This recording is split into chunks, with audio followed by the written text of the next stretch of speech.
नमस्कार दोस्तों, इस वीडियो में आप डीएलएड प्रथम सेमेस्टर के वर्ष 2023 में पूछे गए गणित प्रश्न पत्र का कंप्लीट पेपर सॉल्यूशन देखने जा रहे हैं। प्रथम सेमेस्टर के पिछले 10 वर्षों के गणित के पेपर को देखने के लिए आप इस वीडियो का डिस्क्रिप्शन चेकआउट कर सकते हैं। साथ ही साथ अगर आप सभी सब्जेक्ट्स के जो कि प्रथम सेमेस्टर में पिछले 10 वर्षों में पूछे गए उन सबका कंप्लीट पेपर सॉल्यूशन देखने के लिए इस वीडियो का डिस्क्रिप्शन जरूर चेकआउट कर लीजिएगा इस वीडियो के समाप्त होने के बाद से। चलिए दोस्तों, आज की इस महत्वपूर्ण वीडियो को शुरू करते हैं। दोस्तों, पहला प्रश्न आप अपने स्क्रीन पर देख पा रहे होंगे। पूछा गया है 3/4 के योज्य प्रतिलोम का गुणात्मक प्रतिलोम कितना होगा। यानी इस संख्या का सबसे पहले आपको योज्य प्रतिलोम निकालना है, उसके बाद से आपको जो संख्या प्राप्त होगी उसका गुणात्मक प्रतिलोम निकालना होगा। तो 3/4 का योज्य प्रतिलोम क्या होगा? तो किसी भी संख्या का योज्य प्रतिलोम वह संख्या होती है जिसको उसी संख्या में जोड़ने पर हमें 0 प्राप्त हो। यानी कोई भी संख्या अगर आपको दी गई है तो उसके आगे सिंपली आप माइनस का चिन्ह लगा दीजिए, क्योंकि इन दोनों को जब आप जोड़ेंगे तो योगफल आपको 0 मिलेगा।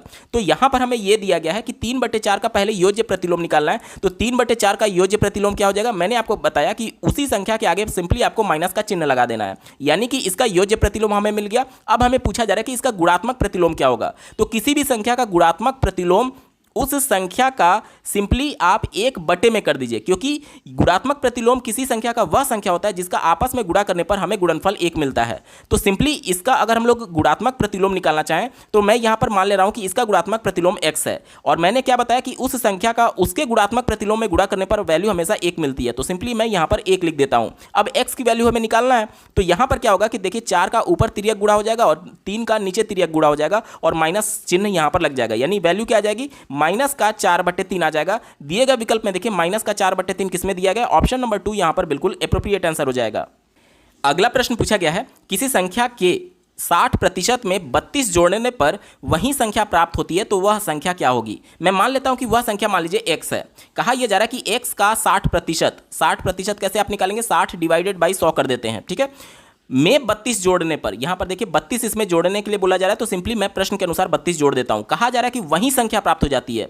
मैं वह संख्या क्या मान करके चला था? x मान करके चला था, तो वही संख्या x हो जाएगी। अब यहां पर 1 0 से 1 0 कट जाएगा। दोनों पक्षों में मैं 10 से गुणा कर देता हूं। तो यहां पर जब देखिए दोनों पक्षों में मैं 10 से जब गुणा कर रहा हूं, इधर भी और इधर भी, ठीक है, तो ये 10 का गुणा जब इसमें होगा तो ये इससे कट जाएगा, यानी सिंपली आपका 6x आ जाएगा। और इस 10 का गुणा जब 32 में होगा तो कितना हो जाएगा?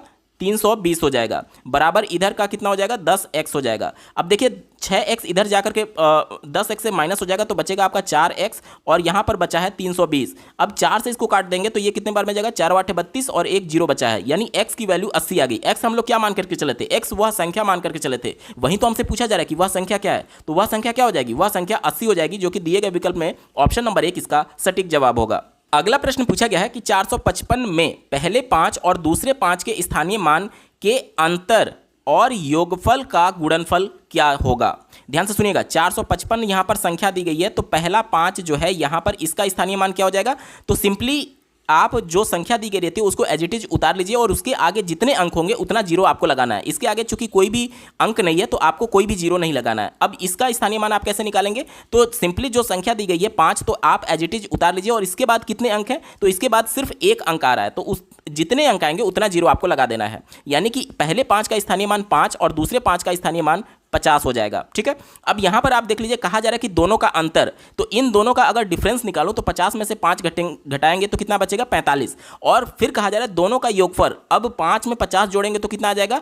वो आ जाएगा आपका 55। और कहा जा रहा है दोनों का आपस में गुणा कर दीजिए, तो दोनों का मैं मल्टीप्लाई कर देता हूं। तो देखिए 55 में 45 से अगर गुणा करते हैं तो कितना आता है? 5 25 के 5 हाथ में 2, 5 25 और 2 27 और 4 5 20 का 0 हाथ में 2, 4 5 20 और 2 22, 5 7 4 और 2 24 75। दिए गए विकल्प में देखिए ऑप्शन नंबर 3 में दिया गया 24 75, इसका बिल्कुल एप्रोप्रिएट आंसर हो जाएगा। अगला प्रश्न पूछा गया है, संख्या 0 का रोमन अंक क्या होगा? रोमन अंक आप जानते होंगे, जैसे 1 को हम लोग इस प्रकार से रिप्रेजेंट करते हैं, 2 को इस प्रकार से रिप्रेजेंट करते हैं, 3 को इस प्रकार से रिप्रेजेंट करते हैं, 4 को इस प्रकार से, 5 को इस प्रकार से, 6 को इस प्रकार से। इसे हम लोग रोमन अंक बोलते हैं। अब कहा यह जा रहा है कि रोमन अंक में 0 का रिप्रेजेंटेशन क्या होता है? तो देखिए जैसा कि आपको ज्ञात होगा, 0 जो है वो भारतवर्ष में 0 की खोज हुई थी।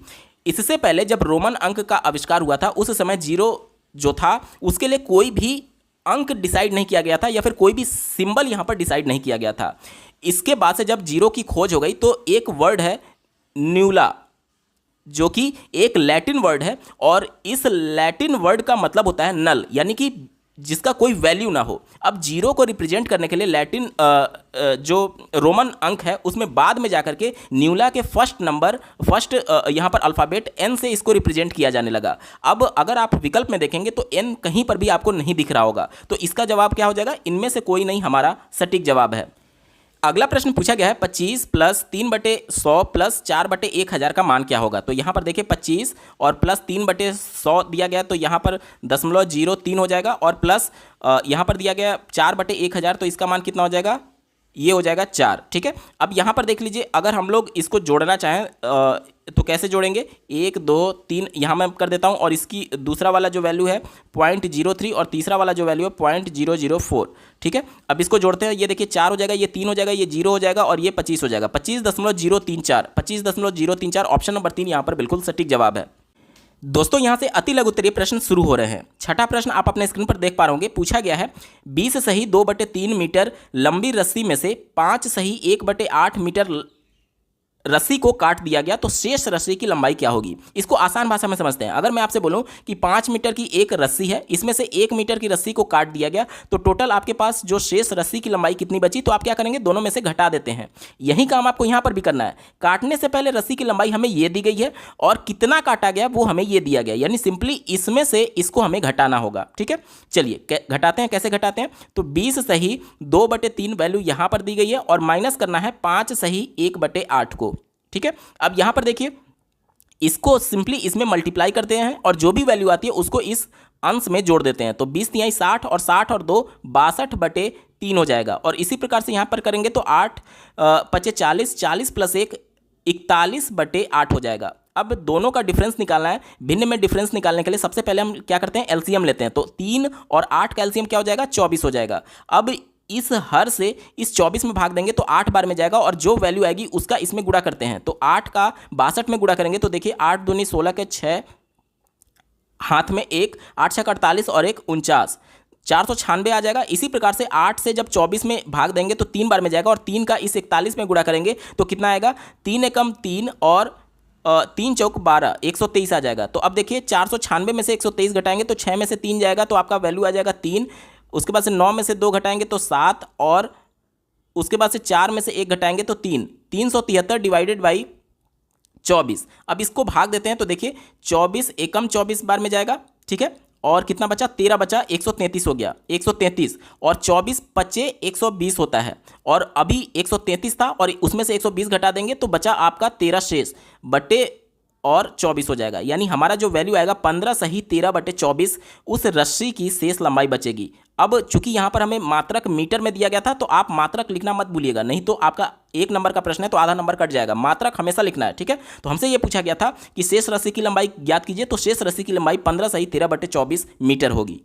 अगला प्रश्न आप अपने स्क्रीन पर देख पा रहे होंगे, पूछा गया है किसी गांव में पुरुषों की संख्या यहाँ पर ये दी गई है, पुरुषों की संख्या की वैल्यू, और कहा जा रहा है कि महिलाओं की संख्या जो है वो उसकी वैल्यू इतना दिया गया है। तो कहा जा रहा है कि ज्ञात कीजिए कि पुरुषों की संख्या महिलाओं की संख्या से कितनी अधिक है, यानी ये वाली जो वैल्यू है इससे कितना अधिक है, ये हमसे पूछा जा रहा है। अगर मैं आपसे बोलूँ कि 10 जो है वो 3 से कितना अधिक है, तो आप क्या करते हैं, 10 में से 3 सिंपली घटा देते हैं, और आप जान जाते हैं कि 3 से जो 10 है वो 7 अधिक है। इसी प्रकार से हमसे ये बोला जा रहा है कि पुरुषों की संख्या जो कि इतनी है वो महिलाओं की संख्या से कितनी अधिक है। तो जाहिर सी बात है इसमें से हम लोग इस वैल्यू को घटा देंगे। तो चलिए सिंपली घटाते हैं। यहाँ पर पुरुषों की संख्या कितनी दी गई है, 6xy plus 5y² minus 8z, और इसमें से हमें कितना घटाना है, ये महिलाओं की संख्या जो कि दी गई है 2x प्लस xy और माइनस का 2y।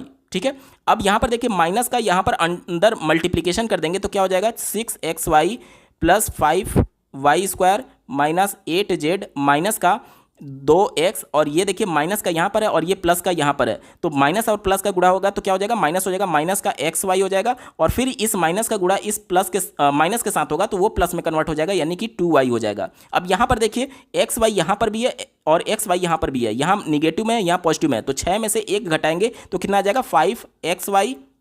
उसके बाद से देखिए यहाँ पर 5y² है, तो इसको एज इट इज उतार देते हैं, 5y²। उसके बाद से देखिए यहाँ पर दिया गया है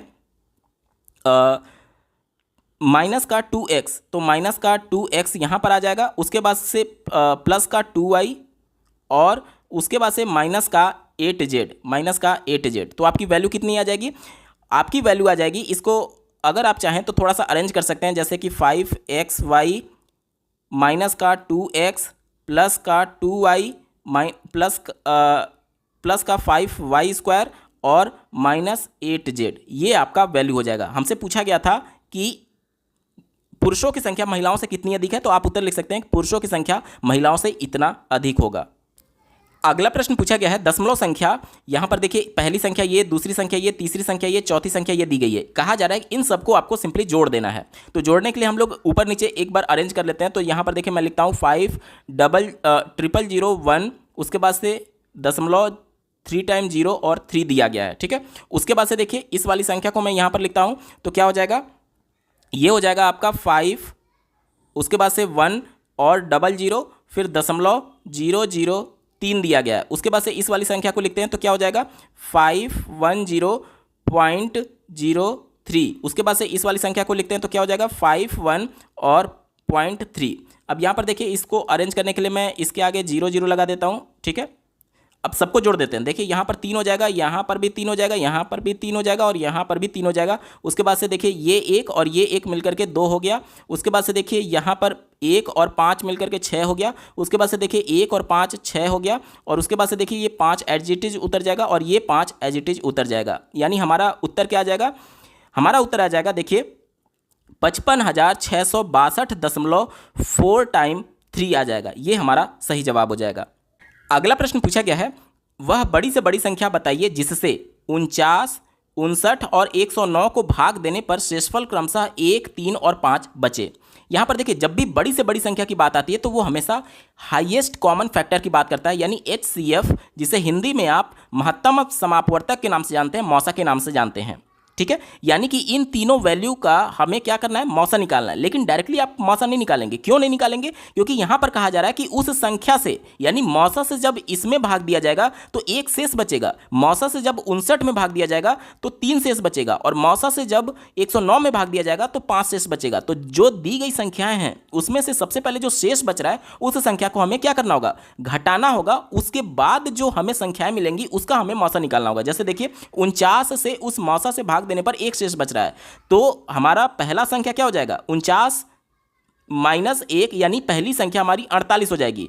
दूसरा संख्या 59 में उस मौसा से भाग देने पर 3 शेष बच रहा है, तो क्या हो जाएगा, दूसरी संख्या 59 में से 3 घटा देंगे तो दूसरी संख्या हमारा 56 हो जाएगा। इसी प्रकार से देखिए कहा जा रहा है कि 109 में उस मौसा से भाग देने पर 5 शेष बचता है, तो 109 में से 5 घटा देंगे तो हमारा जो वैल्यू आ जाएगा वो क्या हो जाएगा, 104 हो जाएगा। यहां तक क्लियर हो गया? अब चलिए, अब हमें इन तीनों का मौसा निकालना है। तो मौसा निकालने के लिए क्या होता है, सबसे पहले हम गुणनखंड करते हैं। तो 48 का अगर मैं गुणनखंड कर दूं तो क्या हो जाएगा, 6 गुणे 8 हो जाएगा। इसी प्रकार से 56 का गुणनखंड क्या हो जाएगा, 7 गुणे 8 हो जाएगा। और इसी प्रकार से 104 का गुणनखंड निकालूं तो 13 गुणे 8 होता है। अब यहां पर देखिए मौसा क्या होता है या फिर हाईएस्ट कॉमन फैक्टर क्या होता है, जो तीनों में हमें कॉमन मिले, और तीनों में कॉमन हमें क्या मिल रहा है, 8 मिल रहा है। यानी इन तीनों संख्याओं का मौसा क्या हो जाएगा, तीनों संख्याओं का मौसा जो हो जाएगा वो 8 हो जाएगा। यानी यही हमसे पूछा गया था कि वह बड़ी से बड़ी संख्या बताइए जिसको क्रमशः इन संख्याओं में भाग देने पर शेषफल 1, 3, 5 मिले, तो वो बड़ी से बड़ी संख्या जो है वो 8 होगी। अब एक बार कंफर्म कर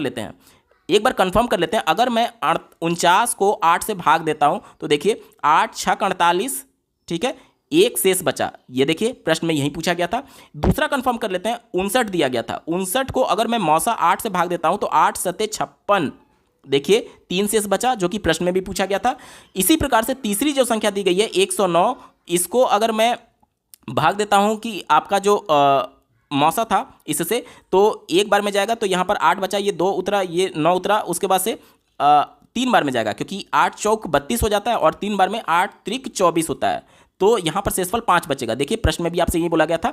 यानी कि हमारा जो उत्तर हो जाएगा वो क्या हो जाएगा, बड़ी से बड़ी संख्या क्या हो जाएगा, 8 हो जाएगा। तो इस प्रकार के जब भी प्रश्न पूछे जाएं कि वह बड़ी से बड़ी संख्या बताइए जिससे क्रमशः 3 संख्याओं में भाग देने पर शेषफल हमें ये मिल रहा है, तो सबसे पहले जो संख्या दी गई है उस संख्या से शेषफल को घटा दीजिए और जो भी वैल्यू मिलेगी उन तीनों वैल्यू का हमें मौसा निकाल देना होता है, जो कि अभी मैंने आपको प्रोसेस दिखाया। अगला प्रश्न पूछा गया है, पटरी तथा प्रकार की सहायता से 90 अंश का कोण बनाइए। तो पटरी और प्रकार की सहायता से हमें 90 अंश का कोण बनाना है। तो सिंपली सबसे पहले एक रेखा हमें खींचनी होती है। मान लीजिए मैं ये रेखा ए और बी मान करके चलता हूँ। अब ए को केंद्र बिंदु मानते हुए प्रकार में कोई भी नाप का एक चाप ले लेना है। उस चाप से सिंपली आपको इस प्रकार से चाप लगाना है। मान लीजिए ये केंद्र बिंदु ओ है, तो अब उसी चाप को बिना चाप को बदले केंद्र बिंदु ओ को केंद्र मानते हुए उसी चाप से सिंपली आपको एक पहला चाप यहाँ पर लगाएंगे और उसके बाद से मान लीजिए ये सी पॉइंट हो गया, तो सी को अब केंद्र बिंदु मानना है और चाप में कोई भी परिवर्तन नहीं करना। एक और चाप यहाँ पर आप लगाएंगे जो कि डी हो गया। अब अगर आप चाहें तो चाप में परिवर्तन कर सकते हैं या फिर उसी चाप को रख सकते हैं और सी को केंद्र बिंदु मानते हुए पहला चाप आप इस प्रकार से लगाएंगे और उसी चाप से डी को केंद्र बिंदु मानते हुए दूसरा चाप आप इस प्रकार से लगाएंगे। तो ये जो पॉइंट मिला, मान लीजिए ई मिल गया, तो अब ए और ई को मिलाते हुए एक सीधी रेखा आप इस प्रकार से खींचेंगे। तो ये जो हमारा कोण बनेगा, ये वाला पूरा कोण, जिसे अगर मैं यहाँ पर नाम एफ दूँ तो एफ ए बी, देखिए एफ ए और बी, ये वाला जो कोण बना, यही कोण हमारा 90 अंश का होगा। अगला प्रश्न पूछा गया है, एक समबाहु त्रिभुज जिसकी प्रत्येक भुजा 4 सेंटीमीटर दी गई है, तो इसका क्षेत्रफल ज्ञात करिए। समबाहु त्रिभुज का जो क्षेत्रफल होता है, एरिया, उसका फॉर्मूला होता है √3/4 भुजा स्क्वायर। अब यहाँ पर भुजा का माप हमें कितना दिया गया, 4 सेंटीमीटर दिया गया है। तो ए की जगह सिंपली आपको 4 रख देना है। तो क्या हो जाएगा, आपका वैल्यू जो हो जाएगा √3/4 और भुजा की जगह 4 रखेंगे, यानी 4 × 4 हो जाएगा, क्योंकि 4 का स्क्वायर था। तो एक 4 से ये 4 कट गया और आपका जो वैल्यू आ जाएगा 4√3। और यहाँ पर देखिए सेंटीमीटर हमें मात्रक दिया गया था, तो यहाँ पर हम क्षेत्रफल निकालें तो सेंटीमीटर स्क्वायर हो जाएगा। देखिए मात्रक आप लिखना मत भूलिएगा, नहीं तो 1 नंबर का ये प्रश्न है तो आधा नंबर आपका कट जाता है। मात्रक लिखना बहुत जरूरी है, आप ध्यान दीजिएगा कि किस में मात्रक दिया गया है, और अगर ये क्षेत्रफल पूछा जा रहा है तो सिंपली आप उसका वर्ग करके लिखेंगे। दोस्तों यहां से लघुत्तरीय प्रश्न शुरू हो रहे हैं। 12वां प्रश्न आप अपने स्क्रीन पर देख पा रहे होंगे। एक आयताकार बगीचे की लंबाई और चौड़ाई में अनुपात 5:3 का है। यदि आयताकार बाग का क्षेत्रफल 1500 वर्ग फीट हो तो बाग के चारों ओर तार लगाने में कितना खर्च आएगा, जबकि तार का मूल्य 12 रुपया पर फीट है। ठीक है, अब यहाँ पर देखिए तार कहाँ पर आप लगाएंगे। जब आयताकार खेत है तो जाहिर सी बात है आयताकार खेत के चारों ओर आप लगाएंगे, यानी कि इस प्रकार से आप चारों ओर इसके तार लगाएंगे। और आयताकार जो खेत है इसके चारों ओर के भुजाओं का योग क्या होता है, परिमाप होता है, यानी जितना तार लगेगा, कितना फीट तार लगेगा, इस आयताकार खेत का परिमाप अगर हम लोग निकाल लें तो उतना ही फीट तार लगेगा। और 1 फीट तार का दाम हमें 12 रुपया दिया गया है, तो जितना इसका परिमाप आएगा उसमें 12 रुपये से मल्टीप्लाई करके टोटल खर्च हम निकाल सकते हैं। ठीक है, तो सबसे पहले हमें इस आयत का क्या निकालना होगा, परिमाप निकालना होगा। और परिमाप का फॉर्मूला आप लोग पढ़े होंगे, 2 × लंबाई धन चौड़ाई, यानी हमें लंबाई चाहिए और चौड़ाई चाहिए। अब यहाँ पर देखिए लंबाई और चौड़ाई में अनुपात कितने का दिया है, 5:3 का। अगर मैं ये मान लूँ कि इसकी लंबाई 5x है और इसकी चौड़ाई 3x है, तो अगर लंबाई और चौड़ाई का आपस में मल्टीप्लाई कर दूं तो ये क्या मिल जाता है, ये आपको क्षेत्रफल मिल जाता है, जो कि आपको कितना दिया गया है, 1500 फीट स्क्वायर दिया गया है। अब यहाँ से देखिए 5×3 = 15, इसे मैं अगर काट दूं तो ये 100 बार में जाएगा। और यहाँ पर देखिए x × x, तो ये क्या हो जाएगा, x स्क्वायर हो जाएगा बराबर 100 हो जाएगा। और x की वैल्यू क्या आ जाएगी, यहाँ से x की वैल्यू 10 हमें प्राप्त हो गई। अब देखिए x चूंकि लंबाई हमने 5x माना था, तो इसकी लंबाई क्या हो जाएगी, इसकी लंबाई होगी 5x यानी 5 × 10 यानी 50 फीट। ठीक है, और इसी प्रकार से चौड़ाई क्या हो जाएगी, चौड़ाई 3x था यानी 3 × 10 यानी कि 30 फीट। यहाँ तक क्लियर हो गया। अब हमें परिमाप निकालने की जरूरत थी। परिमाप हम इस फॉर्मूले में रख करके निकालेंगे, 2 × लंबाई धन चौड़ाई, यानी 2 × लंबाई कितना है 50 और चौड़ाई कितना है 30। 50 धन 30 80, 80 × 2 160, यानी टोटल इसका परिमाप कितना आ गया, 160 फीट आ गया। अब ध्यान दीजिएगा, टोटल जब हमें परिमाप पता चल गया कि 160 फीट हमें तार लगाना है और 1 फीट तार का मूल्य 12 रुपये है, तो 160 फीट का मूल्य कितना हो जाएगा, सिंपली इसमें मल्टीप्लाई कर देंगे। तो 12 से 0 में मल्टीप्लाई करेंगे तो 0, 12 × 6 72 का 2 हाथ में 7, 12 और 7 19, यानी 1920 रुपया टोटल खर्च आएगा इस आयताकार खेत के चारों ओर तार लगाने के लिए। अगला प्रश्न पूछा गया है, त्रिभुज किसे कहते हैं।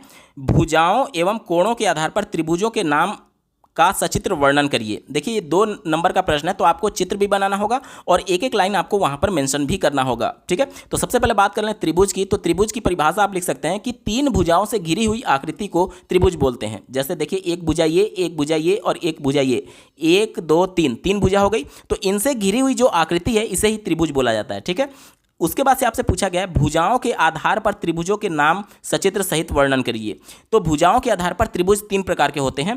पहला विषम बाहु त्रिभुज, जिसके तीनों भुजाओं की माप अलग अलग होती है। जैसे देखिए ये विषम बाहु त्रिभुज है, तीनों भुजाओं के माप अलग अलग हैं। उसके बाद से होता है समद्विबाहु त्रिभुज, जिसके 2 भुजाएं जो हैं वो आपस में समान होते हैं। और तीसरा आप लिख सकते हैं समबाहु त्रिभुज, जिसके तीनों भुजाएं आपस में बराबर होते हैं। तो ये भुजाओं के आधार पर आप इस प्रकार से चित्र बना करके एक एक लाइन लिख सकते हैं। इसके बाद से हमसे पूछा गया कोणों के आधार पर। तो कोणों के आधार पर आप लिख सकते हैं पहला न्यून कोण त्रिभुज, तो ऐसा त्रिभुज जिसके प्रत्येक कोण का मान 90 अंश से कम हो। जैसे मान लीजिए कि ये पहला कोण 70 अंश का हो गया, ये मान लीजिए कि ये आपका हो गया मान लीजिए कि 30 अंश का हो गया, और ये मान लीजिए कि आपका 80 अंश का हो गया। त्रिभुज के तीनों कोणों का योग 180 अंश होता है। तो देखिए 7 3 10 और 8 18 यानी 180 अंश। तो ये न्यून कोण त्रिभुज बोला जाएगा क्योंकि प्रत्येक कोण का जो मान है वो 90 अंश से कम है। दूसरा आप लिख सकते हैं समकोण त्रिभुज, जिसके कम से कम एक कोण का मान 90 अंश के बराबर हो, उसे समकोण त्रिभुज बोलते हैं। और तीसरा आप लिख सकते हैं अधिक कोण त्रिभुज, जिसके एक कोण का मान 90 अंश से अधिक होता है, उसे अधिक कोण त्रिभुज बोलते हैं। देखिए ये 90 अंश से अधिक है। ठीक है, तो इस प्रकार से त्रिभुजों का वर्गीकरण सचित्र के साथ आप एक एक लाइन लिख करके इस प्रकार से वर्णन कर सकते हैं।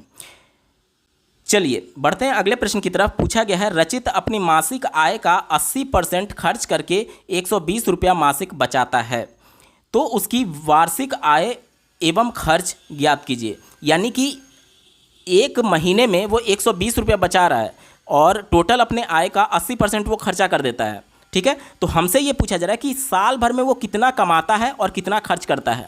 अब ध्यान दीजिएगा 80% वो क्या कर रहा है, खर्च कर रहा है, यानी 20% वो क्या कर रहा होगा, 20% वो सेविंग कर रहा होगा, क्योंकि टोटल अर्निंग जो होती है वो 100% होती है, जिसमें से 80% वो खर्च कर दे रहा है, बाकी का 20% वो सेविंग कर रहा है। और इस 20% की वैल्यू हमें रुपए में दी गई है, क्योंकि जो सेविंग कर रहा है वही तो मासिक बचा रहा होगा। यानी 20% की वैल्यू हमें कितना दे दी गई है, 120 रुपया। अब यूनिटरी मेथड से आप जानते हैं कि 20% की वैल्यू जब 120 रुपये है, तो 100% की वैल्यू हम लोग अगर निकालना चाहें तो क्या हो जाएगा, 120 गुणे 100 और डिवाइडेड बाई 20। इससे काटेंगे तो 5 बार में जाएगा और 12 पच्चे 60 यानी 600। यानी महीने का जो उसका टोटल इनकम होगा, आय होगा, वो 600 रुपये होगा। अब कैसे आपको पता चला, तो मैंने अभी आपको बताया था कि जो टोटल 100% होता है वो टोटल इनकम को दिखाता है। इसी 100% में से वो 80% खर्च कर रहा था और 20% बचा रहा था, जिसकी वैल्यू रुपए में 120 रुपये थी। तो 100% टोटल इनकम को बताएगा, यानी टोटल उसकी आय को बताएगा। लेकिन ये जो आय हम लोग निकाले हैं ये कौन सी आय है, ये मासिक आय है। और प्रश्न में हमसे क्या पूछा गया, उसकी वार्षिक आय पूछा गया है। तो एक महीने में अगर वो 600 रुपये कमा रहा है तो 12 महीने में कितना कमाएगा, तो सिंपली वार्षिक 7200 रुपये वो साल भर में कमाएगा। तो हमसे पूछा गया था उसकी वार्षिक आय कितनी है, तो उसकी वार्षिक आय 7200 रुपये हो जाएगी। और उसका वार्षिक खर्च हमसे पूछा गया है, वार्षिक खर्च हमसे पूछा गया है। तो देखिए एक महीने में 600 रुपये कमा रहा है और इस 600 का 80% वो खर्च कर दे रहा है। तो एक महीने में अगर खर्च मैं निकालूं तो कितना हो जाएगा, 600 का 80% हम लोग निकाल देते हैं। तो देखिए 2 जीरो से 2 जीरो कट जाएगा, 6 8 48 480 रुपया एक महीने में खर्च कर रहा है। एक महीने में 480 रुपया, तो 12 महीने में कितना खर्च करेगा, तो सिंपली इसमें 12 से मल्टीप्लाई कर देते हैं। तो देखिए क्या हो जाएगा, अब देखिए 12 से मल्टीप्लाई मैं करता हूँ, 12 में 0 से मल्टीप्लाई करेंगे तो 0, 12 8 96 का 6, हाथ में 9, 12 चौका 48 और 9, 48 और 9 कितना हो जाएगा आपका 57 हो जाएगा। यानी कि साल भर का जो उसका खर्च होगा, वार्षिक खर्च जो होगा वो 5760 रुपया होगा और उसका वार्षिक आय जो होगा वो 7200 रुपये होगा। उम्मीद करता हूँ यहाँ तक प्रश्न आपको समझ में आ गया होगा। अगला प्रश्न आप अपने स्क्रीन पर देख पा रहे होंगे, रमेश के बगीचे में विभिन्न प्रकार के फूलों के पौधे लगाए गए हैं। नीचे दिए गए सारणी में इन पौधों की संख्या दी गई है, इन्हें पिक्टोग्राफ द्वारा प्रदर्शित करिए। अब यहाँ पर देखिए पिक्टोग्राफ के माध्यम से इसे रिप्रेजेंट करना है। यहाँ पर देखिए फूलों का नाम दिया गया, जैसे गेंदा के 25 फूल हैं, जूही के 10 फूल हैं, चमेली के 15 फूल हैं, रजनीगंधा के 45 फूल हैं, गुलाब के 35 फूल हैं। अब टोटल 45 फूल 35 फूल तो हम बना नहीं सकते हैं, इतना प्रैक्टिकली संभव भी नहीं है। तो इसके लिए हम एक मानक मानते हैं, यहाँ पर हम लोग मानक मानते हैं, माना एक जो फूल का सिंबल है उसका मतलब 5 फूल के बराबर होगा, ये मानक हमने मान लिया। तो जब एक सिंबल हम बनाएंगे उसका मतलब वो 5 फूल को रिप्रेजेंट कर रहा है, यानी कि गेंदा के 25 फूलों को बनाने के लिए हम लोग इसमें 5 से भाग दे देंगे, तो टोटल हमें कितने सिंबल बनाना होगा? 5 सिंबल। इसी प्रकार से जूही के 10 फूलों को रिप्रेजेंट करने के लिए 5 फूल से हम लोग इसमें डिवाइड कर रहे हैं, क्योंकि एक स्टार का या फिर एक फूल का जो मतलब है वो 5 फूल के बराबर है। तो इसके कितने सिंबल बनाने होंगे? 2 सिंबल। इसी प्रकार से चमेली में अगर आप देखें 5 से मैं डिवाइड कर देता हूं तो 3, रजनीगंधा में 5 से डिवाइड कर देता हूं तो 9, और गुलाब में 5 से डिवाइड कर देता हूं तो 7। यानी अब हमें इतने उसके सिंबल बनाने पड़ेंगे पिक्टोग्राफ रिप्रेजेंट करने के लिए। ठीक है, चलिए यहां तक क्लियर हो गया। अब देखिए पिक्टोग्राफ बनाते कैसे हैं। यहां पर इस प्रकार से आप कुछ ग्राफ बनाएंगे ऐसे, ठीक है, और टोटल जो हमें यहां पर फूलों की संख्या कितनी दी गई है? 1 2 3 4 और 5। तो टोटल यहां पर 5 यहां पर मैं रो बना देता हूं। ठीक है, और यहां पर फूल का नाम हो गया, जैसे पहला है आपका गेंदा, ठीक है, दूसरा है आपका जूही, तीसरा है आपका चमेली, इसी प्रकार से चौथा है आपका रजनीगंधा, और पांचवा है आपका गुलाब। ठीक है, इस प्रकार से आप लिख देंगे। उसके बाद से देखिए हमें गेंदे का कितना सिंबल बनाना था? 5 सिंबल। तो यहाँ पर 1 2 3 4 और ये 5 हो गया। इसी प्रकार से देखिए जूही के कितने बनाने थे? 2 सिंबल, तो 1 और ये 2। ठीक है, इसी प्रकार से देखिए चमेली का कितना बनाना था? 3, 1 2 और ये 3। इसी प्रकार से देखिए रजनीगंधा के कितने बनाने थे? 9, तो 1 2 3 4 5 6 7 8 और ये 9। इसी प्रकार से देखिए गुलाब के कितने बनाने? 7, तो 1 2 3 4 5 6 और ये 7। तो ये हो गया आपका पिक्टोग्राफ के माध्यम से रिप्रेजेंटेशन। ठीक है, उम्मीद करता हूँ आपको अच्छे से समझ में आया होगा। अगला प्रश्न पूछा गया है, एक वृत्त की परिधि 22 मीटर दी गई है, तो वृत्त का क्षेत्रफल ज्ञात करिए। तो वृत्त की परिधि क्या होती है? आप फार्मूला पढ़े होंगे 2πr, और इसका मान कितना दिया गया? 22। ठीक है, तो 2 से अगर मैं इसको काट दूँ तो 11 बार में जाएगा, और यहाँ पर देखिए पाई का मान 22/7 और ये r और 11 एज इट इज रहते हैं। ठीक है, तो अब यहाँ पर देखिए इससे काटेंगे तो ये 2 बार में जाएगा, और r की वैल्यू देखिए 7 का ऊपर तिर्यक गुणा हो जाएगा और 2 का नीचे तिर्यक गुणा हो जाएगा, तो r का वैल्यू क्या आ जाएगा? 7/2 मीटर हो जाएगा। ये r की वैल्यू हो गई। अब हमें पूछा जा रहा है वृत्त का क्षेत्रफल क्या होगा। तो वृत्त का क्षेत्रफल क्या होता है? πr²। पाई का मान मैं यहाँ पर रखता हूँ 22/7, और r का मान अभी हमने निकाला 7/2, और चूंकि r का स्क्वायर है इसलिए 7/2 का मैं 2 बार मल्टीप्लाई यहाँ पर कर देता हूँ। अब देखिए 1 0 से 1 0 कट गया, 2 से अगर काटेंगे तो ये 11 बार में जाएगा। ठीक है, अब यहाँ पर देखिए 11 और ये 7 कितना हो गया? 77 और डिवाइडेड बाई 2। ठीक है, तो इस वृत्त का जो क्षेत्रफल होगा वो 77/2, या फिर इसको और ज़्यादा सिंप्लीफाई कर देते हैं तो 2 तिहाई 6, 1 बचा, 2 8 16, 1 बचा, उसके बाद से 1/2 मीटर स्क्वायर, इतना आप लिख सकते हैं इस वृत्त का क्षेत्रफल होगा।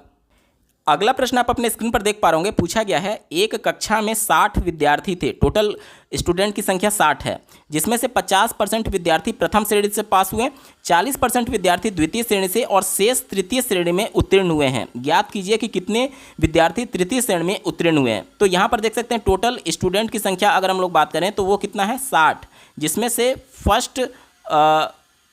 प्रथम श्रेणी से पास होने वाले विद्यार्थियों की संख्या 50% है, सेकेंड श्रेणी से पास होने वाले विद्यार्थियों की संख्या 40% है। तो टोटल बच्चों की जो संख्या होती है वो कितना रिप्रेजेंट करती है? 100%।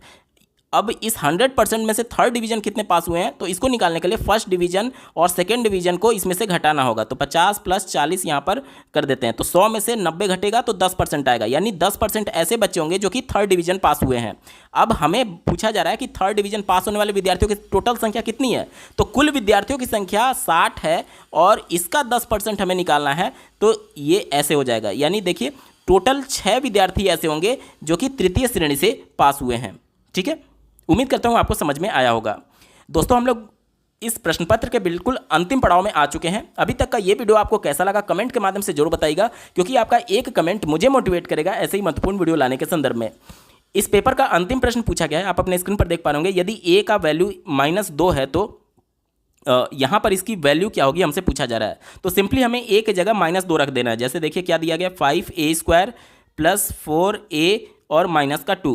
तो यहाँ पर देखिए a स्क्वायर है तो -2 का स्क्वायर करेंगे तो कितना आ जाएगा, 4 आ जाएगा, और 5 में गुणा कर देंगे तो 4 × 5 = 20 आ जाएगा, प्लस 4 और a की जगह -2 रखेंगे तो कितना हो जाएगा, -8 हो जाएगा, और ये -2 पहले से है। तो यहाँ पर देखिए क्या हो जाएगा, 20 और ये -8 और ये -2 मिलकर के -10 और आपका वैल्यू आ जाएगा 10, यानी इसकी वैल्यू क्या आ जाएगा, इसका मान क्या आ जाएगा, 10 आ जाएगा।